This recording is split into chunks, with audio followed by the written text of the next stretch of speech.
नमस्ते भारत। इस वीडियो में हम एडिटोरियल एनसीईआरटी हिस्ट्री एमसीक्यू को पढ़ रहे हैं। यह बीपीएससी टीचर 4.0 बिहार दरोगा, बिहार एसएससी और साथ ही अन्य प्रतियोगी परीक्षा में आपकी काफ़ी मदद करेगा। तो चलिए हम स्टार्ट करते हैं। हमने जो है सेट 1 के क्वेश्चन नंबर जो है 60 तक कवर कर लिया है। अभी हम क्वेश्चन नंबर जो है 61 से पढ़ेंगे। 61 नंबर क्वेश्चन जो है किससे पूछा हुआ है? पुरातात्विक स्रोत के बारे में है। क्वेश्चन क्या है कि पुरातात्विक स्रोतों के संबंध में निम्नलिखित में से कौन सी चीजें शामिल होती हैं और सत्य कूट का चयन करना है। कुछ यहाँ पर जो है दिया हुआ है कथन, उसका जो है चयन करना है। तो जो पुरातात्विक स्रोत होते थे उसके संबंध में जो है क्या क्या चीजें शामिल होती हैं। तो पुरातात्विक स्रोत का अर्थ होता है कि हमें इतिहास जानने के लिए जो है जिससे हमें मदद मिलती है उसे ही हम जो है पुरातात्विक स्रोत कहते हैं। और उस पुरातात्विक स्रोत में कुछ जो है वस्तुएं शामिल हो सकती हैं। तो इसमें क्या अभिलेख शामिल है? तो हाँ, शामिल है। अभिलेख का अध्ययन करके जो है इतिहास को जाना जाता था। मिट्टी के बर्तन ये भी शामिल है, जानवरों की हड्डियां ये भी शामिल है, धातु भी शामिल है, औजार भी शामिल है और आभूषण भी शामिल है। इसलिए हमारा आंसर जो हो जाएगा सी हो जाएगा। 1 भी, 2 भी, 3, 4, 5 और 6 सभी कथन जो है पुरातात्विक स्रोत में शामिल होती हैं। इसलिए हमारा आंसर क्या हो जाएगा? सी हो जाएगा। तो थोड़ा सा हम ये जान ले कि आखिर हम पुरातात्विक स्रोत के बारे में क्यों पढ़ते हैं। तो इतिहास जो हमारा प्राचीन भारतीय इतिहास था, प्राचीन भारतीय हमारा इतिहास है, तो उसको जानने के लिए कुछ मुख्य स्रोत होते हैं। प्राचीन भारतीय इतिहास को जानने के कुछ मुख्य स्रोत होते हैं, जिसमें से 4 आप स्रोत के बारे में जो है जान सकते हैं। पहला है कि धर्म ग्रंथ। पहला धर्म ग्रंथ किसी प्रकार का, जैसे रामायण, महाभारत, ये सब जो महाकाव्य है, इन सभी को पढ़ करके हम अपने इतिहास के बारे में जान सकते हैं। दूसरा है कि कुछ ऐतिहासिक ग्रंथ। कुछ ऐतिहासिक ग्रंथ जैसे कि ऋग्वेद हो गए, सामवेद हो गए, अथर्ववेद हो गए, इन सब को पढ़ करके हम अपने इतिहास को जान सकते हैं। तीसरा हो गया कि कुछ विदेशियों का विवरण। कुछ विदेशी जो भारत आए, उन्होंने बहुत सारी जो पुस्तकें लिखी, जैसे कि मेगास्थनीज के द्वारा इंडिका लिखा गया, या फिर वेनसांग भारत आया तो वेनसांग के द्वारा भी कुछ पुस्तक लिखा गया। तो उससे भी जो है हमें भारत के बारे में समझने में जो है मदद मिलती है और हमें अपने इतिहास को हम जो है जान सकते हैं। और चौथा स्रोत होता है हमारे इतिहास को समझने का, यही पुरातात्विक साक्ष्य। पुरातत्व संबंधी साक्ष्य जो है इतिहास को जानने का तीसरा स्रोत है। पुरातत्व संबंधी जो साक्ष्य है वो इतिहास को जानने का एक चौथा मुख्य स्रोत है। और पुरातत्व संबंधी साक्ष्य के लिए जो है एक आप पॉइंट को याद रखेंगे कि भारतीय पुरातत्व शास्त्र का पितामह किसे कहा जाता है। चूंकि पुरातत्व की यहाँ पर बात आई है तो आप एक पॉइंट याद रखेंगे कि भारतीय पुरातत्व शास्त्र का पितामह जो है किसे कहा जाता है, यानी कि जिन्होंने पुरातत्व संबंधी साक्ष्य के बारे में जानने समझने का काफी प्रयास किया, तो वो अलेक्जेंडर कनिंघम को कहा जाता है। अलेक्जेंडर कनिंघम को जो है भारतीय पुरातत्व शास्त्र का जनक कहा जाता है, फादर ऑफ इंडियन आर्कियोलॉजी कहा जाता है। और इस पुरातत्व के बारे में यहाँ पर तो बताया हुआ ही था कि क्या क्या चीजें शामिल होती है। तो अभिलेख, मिट्टी के बर्तन, हड्डी, जानवर की हड्डियां, धातु, औजार, आभूषण, इन सब का अध्ययन करके हम अपने इतिहास को जो है जान सकते हैं कि उस समय का इतिहास क्या रहा होगा, उस समय के जो लोग होंगे वो किस प्रकार के आभूषण पहनते होंगे, उस समय के जो लोग होते होंगे किस प्रकार के बर्तन में जो है खाना खाते या बनाते होंगे, या फिर किस प्रकार का बर्तन वो जो है रखना पसंद करते होंगे। तो ये सब चीज़ों को हम देख करके समझ करके अपने इतिहास को जान सकते थे। जैसे कि एक अभिलेख है, अभिलेख में एक मंदसौर अभिलेख है। इस मंदसौर अभिलेख जो कि भानुगुप्त का है, भानुगुप्त के द्वारा जो है लिखवाया गया अभिलेख, मंदसौर अभिलेख, इससे जो है उस समय सती प्रथा भी होता था। तो सती प्रथा का जो है प्रथम लिखित साक्ष्य मिलता है इस मंदसौर अभिलेख से। कब इस तरह से जो है पुरातत्व का अध्ययन करके अपने इतिहास को जो है हम अच्छे से जान सकते थे। अगला क्वेश्चन है कि प्रारंभिक मानव आखेटक खाद्य संग्राहक के रूप में एक जगह से दूसरी जगह क्यों घूमते थे। जो प्रारंभिक मानव थे वो आखेटक खाद्य संग्राहक थे, यानी कि वो खाद्य को संग्रह करने का काम करते थे, या आखेटक थे, जानवरों को मार कर खाने का काम करते थे। तो वो जो है एक जगह से दूसरी जगह क्यों जाया करते थे, क्या रीजन था। तो पहला कथन है कि एक जगह रुकने के कारण वहां के फल वृक्ष तथा जानवरों को खाकर समाप्त कर देते थे। तो ये तो एक कॉमन सी बात है, तो ये कथन सत्य है कि हाँ, इस कारण जो है जो आखेटक या खाद्य संग्राहक प्रारंभिक मानव थे वो एक जगह से दूसरे जगह जाया करते थे। दूसरा रीजन है कि शिकार ढूंढने के कारण। तो ये भी रीजन सही है कि हाँ, एक जगह उनका शिकार जो है खत्म हो जाता था तो वो शिकार ढूंढने के लिए दूसरी जगह जाया करते थे। तीसरा है कि मवेशी का चारा ढूंढने के लिए। तो ये भी कथन सही है। चौथा है मौसम बदलने के कारण। कभी कभी होता था कि मौसम जो है एक जगह पर जो फल फूल उगता है और दूसरे जगह पर जो फल फूल उगता है उनमें कुछ जो है अंतर होता है। तो इस कारण जो है वो दूसरे मौसम का फल फूल जो है लेने के लिए या संग्रह करने के लिए वो दूसरे जगह जो है एक जगह से दूसरी जगह जाया करते थे। या फिर मौसम के कारण, मौसम बदलाव के कारण जो है नदियों या झीलों का पानी भी सूख जाया करता था। तो इस कारण भी वो जो है, क्योंकि नदी के पानी के बिना जीवन जो है संभव है, तो इस वजह से भी पानी की तलाश में जो है दूसरे जगह, जब मौसम चेंज होता था तो दूसरे जगह वो जाया करते थे। तो ये भी रीजन जो है सही है कि वो इस कारण एक जगह से दूसरी जगह जाया करते थे। तो इसलिए हमारा आंसर जो हो जाएगा, जिसमें 1 2 3 4 सभी जिसमें शामिल हो, तो हमारा डी आंसर हो जाएगा। 1 2 3 4 सभी कारण सही है कि प्रारंभिक मानव आखेटक खाद्य संग्राहक के रूप में एक जगह से दूसरी जगह इन कारणों से जाया करते थे। तो हमारा आंसर डी हो जाएगा। नेक्स्ट क्वेश्चन क्या है, आहत सिक्के के बारे में है कि आहत सिक्के के संदर्भ में निम्नलिखित कथनों पर विचार करें। आहत सिक्के के बारे में कुछ कथन दिया हुआ है, उस पर विचार करना है और पूछ रहा है कि उपयुक्त कथनों में से कौन सा कथन गलत है पे ध्यान देना है। तो पहला कथन क्या है कि आहत सिक्के सामान्यतः आयताकार, वर्गाकार या गोलाकार होते थे। तो ये कथन सही है। दूसरा है कि आहत सिक्के को सामान्यतः ढालकर बनाया जाता था। तो ये कथन गलत है, क्योंकि आहत सिक्के जो होते थे उसको जो है ढालकर नहीं बनाया जाता था, बल्कि किसी जो है धातु की चादर को काटकर बनाया जाता था। उस पर जो है एक तरह से ठप्पा लगाया जाता था।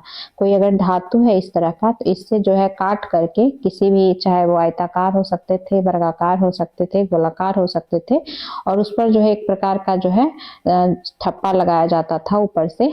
तो इसलिए जो है हमारा कथन जो गलत है कि इसको ढाला नहीं जाता था अभी की तरह, बल्कि जो है इस तरह से काट कर उस पर ठप्पा लगाकर आहत सिक्के को बनाया जाता था, इसीलिए उसका नाम आहत था।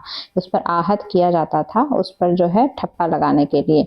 तीसरा कथन है कि यह सिक्के चांदी या तांबे के विभिन्न आकृतियों के होते थे। तो ये भी कथन सही है कि सिक्का जो है किसी भी धातु का हो सकता था, उसमें चांदी या तांबा भी शामिल था। तो गलत पूछ रहा था यहाँ कथन, इसलिए हमारा आंसर बी हो जाएगा। केवल 2 गलत है, बाकी कथन 1 और कथन 3 क्या है, सही है। अगला क्वेश्चन क्या है, क्वेश्चन है कि मथुरा के अभिलेखों में निम्न में से किनका उल्लेख मिलता है। तो मथुरा के अभिलेखों में जो है सुनारों का भी उल्लेख मिलता है, लोहार एवं बुनकरों का भी उल्लेख मिलता है, टोकरी एवं माला बनाने वालों का भी उल्लेख मिलता है। और मथुरा हमने कल भी पढ़ा था कि मथुरा जो है कनिष्क या फिर कुषाण वंश की दूसरी राजधानी रही थी मथुरा, और पहली राजधानी क्या रही थी कुषाणों की, फिरोजपुर या पेशावर, और दूसरी राजधानी मथुरा रही थी। जब मथुरा कुषाणों की दूसरी राजधानी रही थी तो उस समय मथुरा जो है धार्मिक केंद्र के रूप में उभरा था, चाहे वो बौद्ध विहार हो, जैन मंदिर हो, इन सब के रूप में, या फिर कृष्ण भक्ति का भी ये महत्वपूर्ण केंद्र के रूप में जो है बाद के समय में भी उभरा मथुरा। तो और वह मथुरा के जो अभिलेख मिले हैं, उन अभिलेखों में जो है इन सभी का जिक्र मिलता है, सुनारों का भी, लोहार एवं बुनकरों का भी, टोकरी एवं माला बनाने वालों का भी जो है उल्लेख मिलता है। नेक्स्ट क्वेश्चन क्या है कि संगम कालीन व्यापार के संदर्भ में निम्नलिखित में से कौन सा कथन सही नहीं है पूछ रहा है। तो पहला कथन क्या है कि व्यापारी जो है, यानी संगम कालीन का जब समय था तो उस समय व्यापारी सामानों को ले जाने के लिए केवल समुद्री मार्गों का प्रयोग करते थे। तो जहां भी केवल शब्द आ जाए तो वैसा कथन लगभग गलत ही होता है, तो ये सही नहीं है कथन। व्यापारी जो है संगम कालीन जो व्यापार था तो उस समय जो है व्यापारी लोग केवल समुद्री मार्गों का प्रयोग नहीं करते थे, बल्कि समुद्री मार्ग के साथ साथ जो है सड़क मार्ग का भी प्रयोग करते थे। तो इसलिए कथन एक सही नहीं है, तो हमारा आंसर एक ही हो जाएगा, जो कि सही नहीं पूछ रहा था, तो इसलिए आंसर ए हो जाएगा। हालांकि हम सही कथन को पढ़ लेते हैं। बी कथन क्या है? दक्षिण भारत सोना, मसाले, खासतौर पर काली मिर्च तथा कीमती पत्थरों के लिए प्रसिद्ध था। तो हाँ, संगम कालीन व्यापार जब हो रहा था, संगम कालीन जो समय था, तो उस समय दक्षिण भारत जो है सोना, मसाला, खास करके काली मिर्च और कीमती पत्थरों के लिए प्रसिद्ध था। तो ये कथन सही है। तीसरा है कि दक्षिण भारत से रोम से व्यापार के प्रमाण स्वरूप अनेक रोमन सोने के सिक्के मिले हैं। तो ये भी कथन सही है कि जो है उस समय रोमन सोने के सिक्के ये प्रमाणित करता है कि रोम से जो है व्यापार होता था संगमकालीन समय में। नेक्स्ट क्या है कि बुद्ध की जीवनी जो है बुद्ध चरित्र के रचनाकार निम्नलिखित में से कौन थे? तो बुद्ध की जीवनी जो बुद्ध चरित्र में लिखी गई है उसके रचनाकार जो कौन है? अश्वघोष हैं। कौन है? अश्वघोष हैं। और ये अश्वघोष किसके दरबार में थे? तो अश्वघोष जो है कनिष्क के दरबार में थे। कनिष्क के दरबार में थे, जो कुषाण वंश का ही एक प्रतापी शासक था। तो इसी के दरबार में जो है कनिष्क के ही दरबार में अश्वघोष थे। और कनिष्क के दरबार में जो है और कुछ जो है महत्वपूर्ण लोग थे जिनका नाम जो है आप याद रख सकते हैं। एक नागार्जुन थे, नागार्जुन जिन्होंने की सापेक्षता का सिद्धांत दिया था। सापेक्षता का सिद्धांत दिया था। इनको भारत का आइंस्टीन भी कहा जाता है। इनको भारत का आइंस्टीन भी कहा जाता है। किनको? नागार्जुन को जो है भारत का आइंस्टीन कहा जाता है। इन्होंने सापेक्षता का सिद्धांत, रिलेटिविटी का थ्योरी दिया था, जो कि कनिष्क के दरबार में रहते थे। और कनिष्क के ही दरबार में और कुछ लोग रहते थे, इनका नाम भी आप याद रख सकते हैं। वसुमित्र और पार्श्व, ये भी जो है कनिष्क के दरबार में रहते थे। और कनिष्क के दरबार में अश्वघोष भी रहते थे। और इन्होंने जो है बुद्ध चरित्र की रचना की है। नेक्स्ट क्वेश्चन क्या है कि बौद्ध धर्म के प्रसार के संदर्भ में निम्नलिखित कथनों पर विचार कीजिए। बौद्ध धर्म के प्रसार के बारे में कुछ कथन दिया हुआ है और उस कथन को सही देखना है कि कौन सा कथन जो है सही है। पहला कथन क्या है कि बौद्ध धर्म दक्षिण पूर्व की ओर श्रीलंका, म्यांमार, थाईलैंड तथा इंडोनेशिया सहित दक्षिण पूर्व एशिया के अन्य भागों में भी फैला। ये कथन सही है। दूसरा कथन है क्या है कि इन क्षेत्रों में थेरवाद नामक बौद्ध धर्म का आरंभिक रूप कहीं अधिक प्रचलित था। तो ये भी कथन क्या है? सही है। 1 और 2 दोनों कथन सही है, इसलिए हमारा आंसर सी हो जाएगा। 1 और 2 दोनों कथन क्या है? सही है। बौद्ध धर्म का जो ये थेरवाद है, थेरवाद भी बौद्ध धर्म की एक शाखा है। और ये थेरवाद जो है बहुत पुरानी शाखाओं में से एक मानी जाती है बौद्ध धर्म की। और ये बौद्ध धर्म जो है इन सब क्षेत्रों में काफी फैला, जो कि यहाँ पे जगह दिया हुआ है। श्रीलंका, म्यांमार, थाईलैंड तथा इंडोनेशिया, इन क्षेत्रों में जो है थेरवाद बहुत फैला। और थेरवाद का अर्थ होता है बुजुर्गों की शिक्षा। थेरवाद का अर्थ क्या होता है? बुजुर्गों की शिक्षा। तो इसको आप याद रखेंगे। थेरवाद का अर्थ क्या होता है? बुजुर्गों की शिक्षा। और थेरवाद इस कारण से जो है बुद्ध की मूल शिक्षाओं के संरक्षण पर जोर देती है। जो बुद्ध ने मूल रूप से जो बातें कही हैं उस पर ये जो है अधिक जोर देती है। कौन? थेरवाद। तो ये एक आप याद रखेंगे। थेरवाद जो है बुद्ध की मूल शिक्षाओं पर जोर देती है। और ये सब जो है श्रीलंका, म्यांमार, थाईलैंड, इंडोनेशिया, इन सब क्षेत्रों में जो है काफी अधिक प्रचलित था। अगला क्वेश्चन है कि प्रायः स्तूपों के चारों ओर परिक्रमा करने के लिए एक वृत्ताकार पथ होता था, जो क्या कहलाता था? तो स्तूप किससे संबंधित है? बुद्ध से संबंधित है। बौद्ध धर्म से संबंधित है स्तूप। तो बौद्ध धर्म से संबंधित है स्तूप। और स्तूपों के चारों ओर परिक्रमा करने के लिए जो वृत्ताकार पथ होता था उसको प्रदक्षिणा या फिर प्रदक्षिणा पथ जो है कहते थे। तो इसका आंसर जो है बी हो जाएगा। नेक्स्ट क्वेश्चन क्या है 69 नंबर कि प्रारंभिक मानव निम्न में से किस आधार पर पौधों तथा जानवरों का चयन करते थे? तो जो प्रारंभिक मानव होते थे वो पौधों और जानवरों का चयन जो है इन आधारों पर करते थे। जिन पौधों या जिन जानवरों के बीमार होने की संभावना कम होती थी, बड़े दाने तथा मजबूत डंठल वाले पौधे, अहिंसक जानवर, 3 भी हो जाएगा, तो 1 2 3 तीनों होगा ही साथ में जो है, इसलिए 3 ही यहाँ पर कथन दिया हुआ था, तो हमारा आंसर जो क्या हो जाएगा, सी हो जाएगा। 1 2 3 तीनों आधार पर जो है प्रारंभिक मानव जो है चयन करते थे। 70 नंबर क्वेश्चन क्या है, लास्ट हमारा है कि चोलों का महत्वपूर्ण पतन कौन सा था।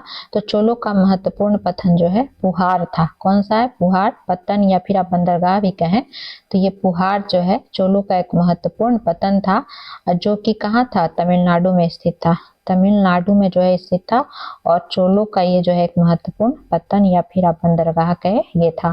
तो इस तरह से जो है हमने 10 क्वेश्चन को अभी पढ़ा। 10 क्वेश्चन जो है और बच गया है सेट 1 में। अगर हमारा वीडियो आपको पसंद आए तो ये आप हमारे चैनल को अधिक से अधिक लाइक करें, शेयर करें, सब्सक्राइब करें। फिर मिलते हैं 10 क्वेश्चन के साथ। तो हमारा सेट नंबर 1 जो है हिस्ट्री का खत्म हो जाएगा। धन्यवाद।